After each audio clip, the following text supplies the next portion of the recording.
Hello friend, ये है दूसरा पार्ट किंगडम प्रोटिस्टा का। और यहाँ पे आपने पहले पार्ट में आपने पढ़ा था क्राइसोफाइट्स और जनरल फीचर जो प्रोटिस्टा के थे। अब यहाँ पे उसके दूसरे पार्ट यानी कि हम देखेंगे डायनोफ्लैजिलेट के बारे में। डायनोफ्लैजिलेट की फ्रेंड जो स्ट्रक्चर होती है, जैसे ये एक डायनोफ्लैजिलेट है, इसमें इस तरीके से दो फ्लैजलम निकले होते हैं। देखो, एक लॉन्गिट्यूडनल एक ट्रांसवर्स, और यहाँ पे ना एक आर्मर जैसी स्ट्रक्चर रहती है पूरी बॉडी में।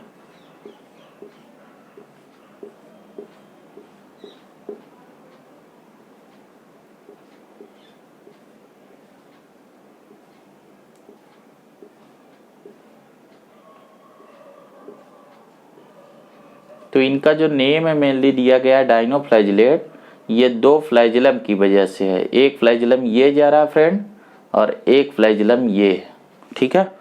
तो इसलिए इन्हें बोलते हैं डायनोफ्लैजिलेट।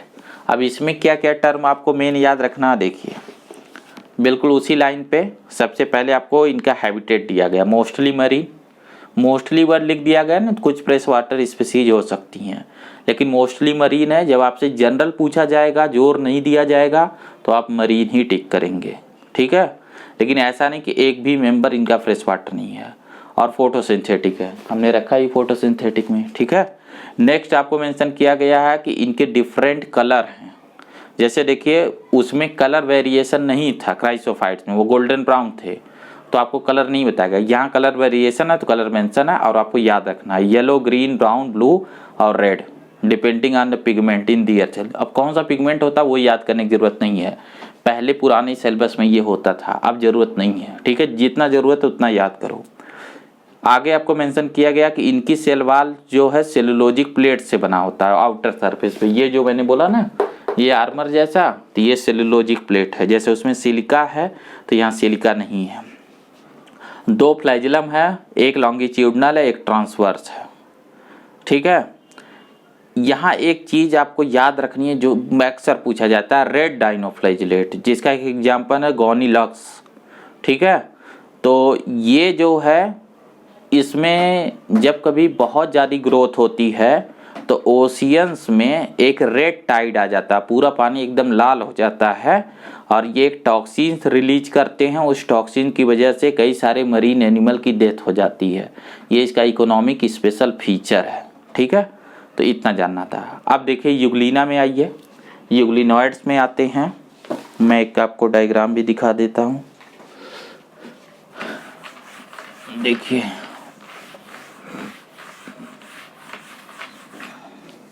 वैसे ये डायग्राम आपने मेरे हिसाब से बना रखा होगा।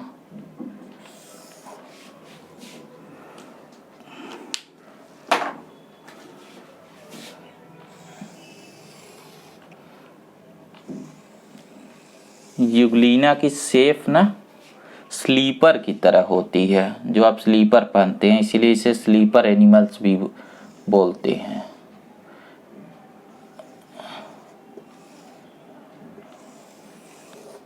ये इसका फ्लैजलम है फ्रेंड्स, लोकोमोटरी ऑर्गेनल।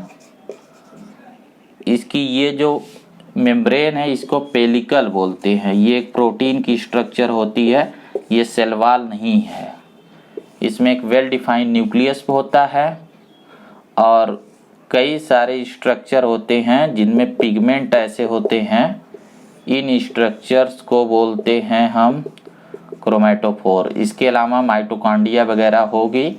ये यूकैरियोटिक सेल है, तो वो सारे ऑर्गेनेल होंगे, इसे हम बोलते हैं क्रोमैटोफोर, जिसमें फोटोसिंथेटिक पिगमेंट होता है। फोटोसिंथेटिक पिगमेंट, इसकी वजह से ये ऑटोट्रॉपिक न्यूट्रिशन को कर पाते हैं। फ्लैजलम की वजह से लोकोमोशन कर पाते हैं। यहाँ पे दो फ्लैजलम होते हैं, एक छोटा फ्लैजलम होता है, एक बड़ा फ्लैजलम होता है। छोटा फ्लैजलम अंदर ही रह जाता है, ठीक है। तो यहाँ पे दो टाइप का न्यूट्रिशन हो जाता है। तो ये जो है यूग्लिनॉइड का एक ग्रुप बनाते हैं, यूग्लिना लाइक। यूग्लिनॉइड का मतलब है यूग्लिना लाइक। अब देखो इसमें क्या याद करना है वो चीज़ थोड़ा सा आप देख लो जल्दी से। देखो सबसे पहले वही इनका जो है हैबिटेट, तो इसमें मेजॉरिटी ऑफ फ्रेश वाटर है। जैसे ये दोनों जो है ये दोनों मरीन थे, ठीक है, ओशियन में, तो ये मेजॉरिटी ऑफ फ्रेश वाटर। और स्टैग्नेंट वाटर, स्टैग्नेंट का मतलब जो रुका हुआ पानी होता है, बहता हुआ एक पानी होता है फ्लोटिंग वाटर, और एक स्टैग्नेंट वाटर। तो याद रखना स्टैग्नेंट वाटर में होते हैं, इनमें सेल वॉल की जगह एक पेलिकल होती है जो प्रोटीन रिच लेयर होती है। ये चीज़ याद रखनी है जो आपको डायग्राम में बताया। फोटोसिंथेसिस होता है सनलाइट के प्रेजेंट में, जो आपको बता दिया। अगर नहीं होता तो ये हेट्रोट्रॉपी करती हैं, एनिमल लाइक फीडिंग करती हैं, यानी फूड वैक्यूल में ये डाइजेशन करती हैं, ठीक है। फिर देखो इनमें जो है जो पिगमेंट है वो हायर प्लांट जैसे होते हैं, मतलब क्लोरोफिल जैसा। एग्जाम्पल यूग्लिना है। अगला जो है वो देखो आप, ठीक है। ये बहुत इजी है, इतने चीज़ें ही जाननी है। जो मेन समझना था वो मैंने बता दिया आपको। स्लाइम माउल्ड वो क्या है वो देख लो। जस्ट इतने लाइनों को अभी याद करिए, अभी डिटेलिंग के चक्कर में ना पड़िए। डिटेलिंग तो मैं आपको करवाऊंगा, बढ़िया डिटेलिंग कराऊंगा, तब आप भगेंगे कि अब डिटेल नहीं हुआ जा रहा। जैसे ये देखिए कोई प्लांट पार्ट है, यहाँ पे क्या होता है ना कि ऐसे आपने देखा होगा कि जो टहनियाँ हैं, जो इनकी ट्विग्स है, इस ट्विग पे इस टाइप से आपको स्ट्रक्चर दिखती है, ठीक है। इस टाइप से आप देखते हैं कि कोई चीज़ इस पे कवर किए हुआ है। इसको हम बोलते हैं स्लाइम माउल्ड्स। ये स्लाइम माउल्ड्स है। इसकी अगर अल्ट्रा स्ट्रक्चर निकालें तो इसमें होता क्या है कि इस तरीके से जो चीज़ है इसमें कई सारे ऐसे न्यूक्लियस होते हैं और एक कॉमन साइटोप्लाज्म है। ये साइटोप्लाज्म है और ये सारे न्यूक्लियस हैं। इनमें से ही एक जो है इस तरीके से फ्रूटिंग बॉडी बनती है, ठीक है। एक फ्रूटिंग बॉडी बनती है जिसे यहाँ स्पोरेंजिया बोला जाता है, ठीक है। और इसमें कई सारे स्पोर्स बनते हैं, ठीक है। और जब ये रिलीज होती है तो स्पोर्स बाहर निकलते हैं। एक जो स्पोर होता है इसमें फ्रेंड इतना बड़ा नहीं होता, ये दिखाने के लिए मैंने बनाया। इसमें सेल वॉल होती है। यहाँ पे जो न्यूट्रिशन होता है वो सेप्रोट्रॉपिक होता है, फंगाई की तरह, ठीक है फ्रेंड। तो ये इन्हें हम बेसिकली फंगस का एंसेस्टर मानते हैं, ठीक है। ये जो आपका प्रोटिस्टा है, यहाँ से आगे आपको जैसे ये मोनेरा बताया गया, ठीक है, ये प्रोटिस्टा बताया गया। तो प्रोटिस्टा से आपको फंजाई भी बोला गया बने, प्लांटी भी बने, ठीक है, और एनिमेलिया भी बने। तो देखिए आपको क्या समझाया जा रहा है कि प्रोटिस्टा में एक स्लाइम माउल्ड्स है, ठीक है। तो स्लाइम माउल्ड से फ्यूचर की फंजाई बनी, ठीक है। और जो फोटोसिंथेटिक प्रोटिस्ट हैं, ये जो फोटोसिंथेटिक हैं, इनसे प्लांट बने। और जो प्रोटोजोवन हैं वो जो है एनिमल बने। ये भी बना लीजिएगा, ठीक है। तो देखिए इसमें क्या क्या चीज़ें अब आप याद रखेंगे, जल्दी से इसे देखते हैं। देखिए सबसे पहली बात कि ये सेप्रोफिटिक है, जो इनमें मोड ऑफ न्यूट्रिशन है, इसी के बिहाफ पे ये डिवाइड किया गया है। जो बॉडी है वो डेड डिकेइंग ट्विग पे जो है मूव करती रहती है, उन्हें ऑर्गेनिक मैटर को इंगल्फ करती रहती है। अब देखो ये जो स्ट्रक्चर है ना, ये जो स्ट्रक्चर है इसको यहाँ पे प्लाज्मोडियम बोलते हैं। देखो मैं भूल गया, प्लाज्मोडियम, ये टर्म आप याद रखेंगे। ये प्लाज्मोडियम एक यहाँ है और एक यहाँ स्पोरोजोआ का एग्जाम्पल होता है जिससे मलेरिया होता है। तो प्लाज्मोडियम दो जगह पे है और दोनों प्रोटिस्टा के पार्ट हैं, लेकिन एक जो है प्रोटोजोवन प्रोटिस्ट का पार्ट है, स्पोरोजोआ इस क्लास का पार्ट है जिससे मलेरिया होता है। और एक saprotrophic nutrition free living form में है जो डिकम्पोजिशन करता है। तो ये आपको याद रखना है, ठीक है, ये क्वेश्चन बनता है। नेक्स्ट चलो आगे देखो। तो देखो ये जो प्लाज्मोडियम है ये फ्रूटिंग बॉडीज बनाती है उनके टिप पे, जिनमें स्पोर होते हैं। स्पोर में ट्रू वॉल्स होती है। जो स्पोर जो एक्सट्रीमली रेजिस्टेंस होते हैं, स्पोर हमेशा सीड लाइक होता है, उसी एक डोरमेंट स्टेज रहती है कि जब अनफेवरेबल कंडीशन रहेगा तो वो पड़ा रहेगा, और जब फेवरेबल आएगी सीड की तरह वो जर्मिनेट होगा और फिर से उस फ्रूटिंग बॉडी को बना लेगा। ठीक है, आगे चलो। बाकी वो कैरेक्टर होंगे कि यूकैरियोट हैं, यूनिसेलुलर हैं, वेल डिफाइंड न्यूक्लियस वगैरह वगैरह, ठीक है, वो सब होंगे, वो तो वहाँ चिपका दो उसमें। फिर प्रोटोजोवन में आ जाओ। अब जब हम यहाँ प्रोटोजोवन में आते हैं तो अमीबा आप बचपन से पढ़ रहे हैं, उसमें स्यूडोपोडिया पढ़ा होगा। स्यूडोपोडिया से कैसे वो बैक्टीरिया को अंदर कर लेता है, खा लेता है, चलो बता ही देता हूँ, ये भी देख ही लो। देखो यहाँ पे, चलो इनको हटाओ, इनका काम हो गया ना। देखो जैसे आपने पढ़ा होगा अमीबा का कैसे भी डायग्राम बना दो, सब डायग्राम सही है। ये अमीबा है, ये इसका न्यूक्लियस है, ये इसकी स्यूडोपोडिया, स्यूडो का मतलब होता है फॉल्स, पोडिया का मतलब पैर, मतलब पैर ही फॉल्स है। ठीक है, अब देखो ये क्या करता है कि यहाँ पे ये लोकोमोशन के लिए यूज करता है। और इनमें एक चीज़ और होता है कि जैसे कोई भी अगर इसको खाने वाला मटेरियल मिल जाए, जैसे ये कोई बैक्टीरिया ये इसको खाना चाहता है अमीबा, तो ये इस तरीके से उसे अपने फूड वैक्यूल के अंदर लाता है।